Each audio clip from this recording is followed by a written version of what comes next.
بسم اللہ الرحمن الرحیم۔ مندر عشق باشما ہستم قسط نمبر 17 کے ساتھ آپ کی خدمت میں حاضر ہیں۔ امید ہے ناول آپ کو پسند آ رہا ہوگا۔ پسند آ رہا ہے تو ہمیں کامنٹ باکس میں ضرور بتائیے گا۔ ہمارے چینل کو سبسکرائب کیجیے گا اور بیل آئیکن کو پریس کرنا مت بھولیے گا تاکہ آنے والی تمام اقساط آپ کو بر وقت ملتی رہیں۔ شکریہ۔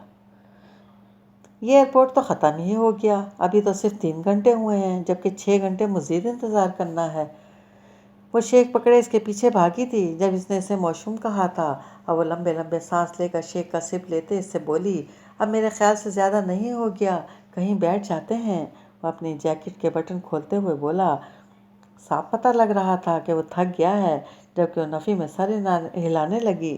الادین، ایک ریکویسٹ تھی آپ سے، بولیں؟ وہ اس کو دیکھ رہا تھا جو پوچھ سوچ نظروں سے باہر کی طرف دیکھتے ہوئے بولی، جہاں سے قطر انٹر ہونے کا راستہ تھا۔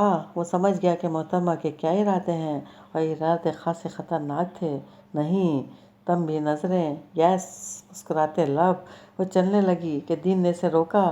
تم پاگل ہو؟ وہ اس کی راہ میں حائر ہوا۔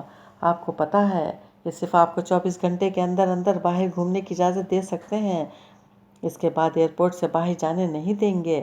ابھی صرف 6 گھنٹے رہتے ہیں، اور ایک اور مزے کی بات، فلائٹ بھی مس ہونے کا ڈر نہیں ہے کیونکہ پائلٹ جی تو میرے ساتھ ہیں۔ وہ مزے سے اس کے کندھے پر ہاتھ مارتے ہوئے بولی۔ صلاح الدین ہنس پڑا۔ You are unbelievable. مجھے پتہ ہے، اب چلیں، مجھے دوحہ دیکھنا ہے، سامان کو آفس میں چھوڑ کر آتے ہیں، واپس آ کر لے لیں گے۔ ٹھیک ہے، اچھا چلیں نا، دیر کر دیں گے، مجھے قطر دیکھنا ہے۔ وہ بے حد پرجوشی سے اس کے ساتھ چلتے ہوئے کہنے لگی جبکہ وہ مسکرا اٹھا۔ دوحہ ہے میڈم؟ ہاں وہی، سر جھٹکتے ہوئے کہا گیا۔ وہ بڑے آرام سے اس لڑکی کو لے گیا، آپ سے بدتمیزی کی، میری بیٹی کو تھپڑ مارا، اور آپ چپ چاپ کر کے بیٹھے ہیں۔ کیا ہو گیا ہے آپ کو آغا جان؟ تایا سخت غصے میں کہتے ان کے کمرے میں چکر کاٹ رہے تھے جبکہ آغا جان راکنگ چیئر پر خاموشی سے جھولتے ایک ہی تصویر کو اپنے نظروں میں مقید کیے کچھ سوچ رہے تھے۔ سامنے لگی صلاح الدین اور ہادی کی تصویر تھی جو کالے شلوار قمیض میں ملبوس ایک دوسرے کے کندھے پر بازو پھیلائے کھڑے خونی رشتے کے درمیان بے انتہا محبت کی مثال قائم کر رہے تھے۔ اس وقت ان کی لڑائی بھی بڑی زبردست ہو گئی تھی۔ موقع ہادی کی سب سے بڑی بہن رامین کی شادی کا تھا جو اب نیو یارک میں رہتی ہے۔ وہ ہادی کی میت کو بھی نہ دیکھ سکی، وجہ وہ امید سے تھی اور اس کے کچھ دن رہ گئے تھے۔ دونوں کی صرف 6 منٹ کی لڑائی تھی، اور وہ یہ تھی کہ دونوں قرآن پاک رامین کے سر کے اوپر رخصتی کے وقت رکھنا چاہتے تھے کیونکہ دونوں کو رامین بہت پیاری تھی۔ وہ تھی ان سے بڑی، مگر بھائی اس کے ساتھ برتاؤ ایسے کرتے جیسے بہت چھوٹی ہو، اور اب دونوں لڑ رہے تھے کہ رامین بیچ میں آ گئی اور دونوں کو سنانے لگی کہ دونوں ہی مل کر پکڑنا، اس میں لڑنے کی کون سی بات ہے، اور دونوں جذباتی ہو گئے اور اسے اپنے ساتھ لگا کر دعاؤں کے ساتھ رخصت کیا۔ کتنی پرفیکٹ فیملی تھی، کوئی غم جیسے ان کو چھو کے نہیں گزرا تھا۔ یہ سب ہنگامے، یہ سب مار دھاڑ بے شک باہر ہوتی تھی، لیکن اتنا سب کچھ اب ان کے گھر میں ہو رہا تھا۔ آغا جان کی نظر دیوار پر لگی اپنی سنہری حویلی کے ایک ایک فرد کی طرف تھی جہاں مسکراہٹ چہرے سے ہٹتی نہ تھی، مگر ہادی کی موت نے سب کچھ بدل دیا تھا اور یہی چیز ان کے دل کو ٹھیس پہنچا رہی تھی۔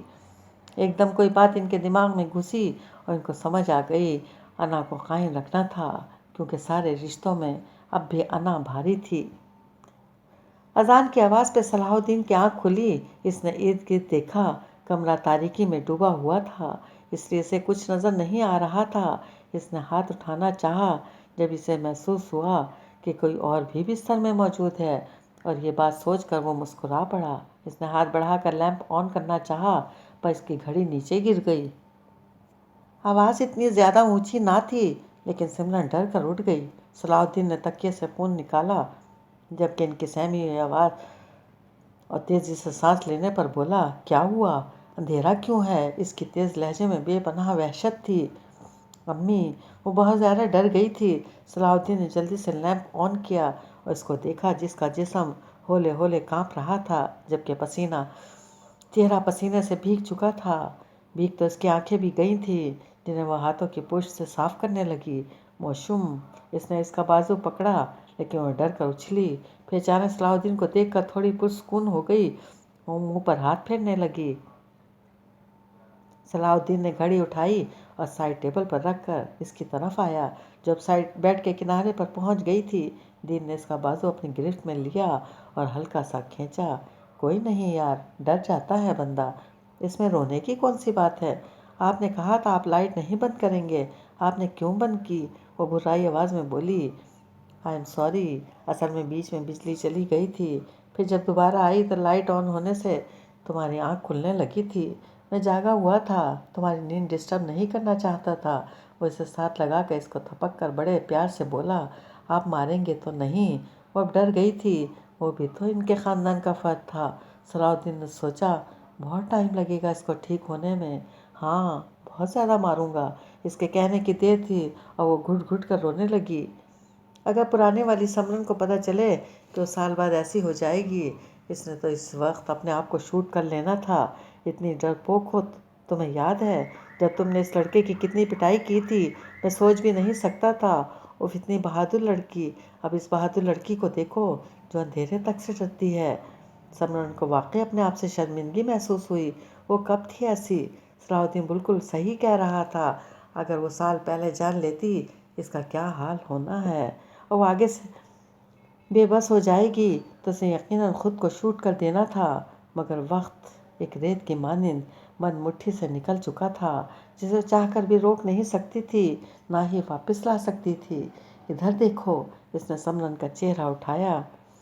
अब दोबारा डरी तो पहले तो बहुत डांटूंगा, बाद में इतना प्यार करूंगा, इतना प्यार करूंगा, मेरे प्यार की शिद्दतों से घबरा जाओगी और कहोगी कि मुझे मार लेते तो ज़्यादा बेहतर था।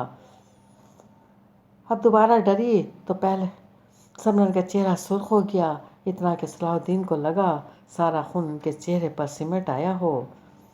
मगर जो भी था, मंजर बेहद दिल नशीं था।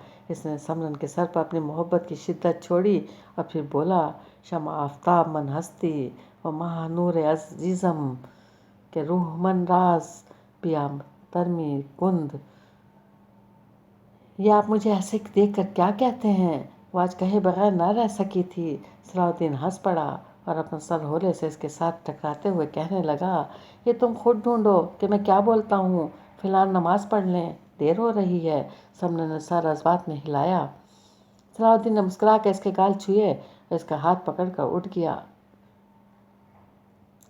टैक्सी ना ले लें? वो दोनों अब एयरपोर्ट से बाहर निकल चुके थे जब सलाउद्दीन से देखते हुए कहने लगा, टैक्सी से क्या होगा, पैसे लगेंगे, छोड़े पैदल चलते हैं। वो मज़े से इधर उधर देखते हुए कहने लगी, मैडम 6 घंटे हैं, 26 घंटे नहीं। अल्लाह, बार बार ना बोलें, मैं फिर उदास हो जाऊंगी। चले ठीक है, लेकिन अच्छी सी जगह छोड़कर फिर पैदल चलना है मुझे। ठीक है। वो इसके मान जाने पर मुस्कुरा कर कैब मंगवाने लगा। वो नमाज़ पढ़ने के बाद नहीं सकी थी। अलबत्ता सलाउद्दीन बहुत ज़्यादा थका हुआ था। वो सो पड़ा था और वह इसके साथ लेटी से देख रही थी। वो बिल्कुल नहीं बदला था, वैसा ही था, बेइंतहा पुरकशिश, वही मीठा लब व लहजा, अमल में बेपनाह अच्छा और खड़ा। बस फ़र्क इसके चेहरे पर सजी शेप पर आया था जो इसे मज़ीद पुरकशिश बना रही थी। इसने अपने हाथों से इसे छूना चाहा, लेकिन डर के मारे ना कर सकी। वैसे वो कुछ कहेगा तो नहीं, तो डर क्यों रही हो है? इतना अच्छा तो है। अगर इसे गुस्सा आ गया और अगर इसने थप्पड़ मारा तो? इसे अजीब सा महसूस हो रहा था। वो बिस्तर से उठ गई, दुपट्टा संभालती वो बाहर निकल आई। इसने दरवाज़ा आहिस्ता से बंद किया और मुड़ी। लाउंज में सब खामोशी छाई हुई थी, मगर कमरा हल्का सा गर्म था, मतलब कोई मौजूद था। इसने देखा किचन में मोरे नाश्ता बना रही थीं। आहट पे उन्होंने अपना चेहरा मोड़ा तो समरन को देखकर मुस्कुराई। समरन ने आहिस्ता आवाज़ में इन्हें सलाम किया। वालेकुम अस्सलाम। जाग गया मेरा बच्चा, नींद नहीं आ रही थी क्या? वो आगे चल कर इनके पास आई और नफ़ी में सर हिलाया। चलो, क्या नाश्ता करोगी? तुम्हें तो पता है फजर के बाद से मुझे भूख लगने लग जाती है। आदी हूँ, इसलिए नींद न आने के बाद सोचा कुछ बना दूँ। आप हटें, मैं कर देती हूँ। समरन को डर था कहीं सलाउद्दीन को पता लगे वो मारना न शुरू कर दें। अरे हो गया, मेरा क्या है, बस ब्रेड और दूध का एक गिलास तुम बताओ क्या खाना है। वो प्यास से देखते हुए बोली, नहीं मुझे भूख नहीं है। इसने झिझकते हुए कहा, अरे ऐसे कैसे नहीं, एक काम करते हैं, दिन को भी उठा लेते हैं, बेशक नाश्ता करके सो जाए, ठीक है। नहीं, मैं इन्हें बाद में बना दूंगी, अभी वो थके हुए हैं। वो तेज़ी से बोली, अभी तो सोया था, ऐसे कैसे उठा देती। अच्छा तुम इससे पूछना, बल्कि बंदे को ज़बरदस्ती करनी चाहिए। रुको, तुम ये पकड़ो दूध, ज़्यादा ज़रूरी है, मैं अपना बनाती हूँ। आंटी आप खाएं। वो मिनमिनाई। इसका दिल नहीं चाह रहा था। उन्होंने इसे टोका, पहले तो मैं सलाहुद्दीन की माँ हूँ, तो मैं चाहती हूँ तुम मुझे मोरे बुलाओ। नहीं तो अम्मी भी बोल सकती है। दूसरा माँ हूँ, माँ को भी कभी कहा है आपने अम्मी, मेरा तो मत बनाया, आप अपना बना खाएं। वो इनके कहने पर थोड़ा सा शर्मिंदा हो गई और खामोशी से दूध का गिलास उठा लिया। एक बात पूछूं बेटी। मोरे के दिमाग में कुछ आया था तो पूछे बगैर ना रह सकी। वो चौंक कर इन्हें देखने लगी, फिर बोली, जी आंटी, वो मेरा मतलब मोरे। वो मुस्कुराई। सलाउद्दीन का पता है वो क्या करता है। यह अजीब सा सवाल था, कम से कम इसे ज़रूर लगा था। जी, अरे मियाँ है तुम्हारा, कुछ तो मालूम होगा इसके बारे में। पायलट हैं वो। अरे वाह, तुम्हें तो पता है, अच्छी बात है। प्लेन वगैरह में कभी बैठी हो। इसको अपना ट्रिप याद आ गया। वो दिन कैसे भूल सकती थी। इसने सर हिलाया। पढ़ाई क्या करती हो।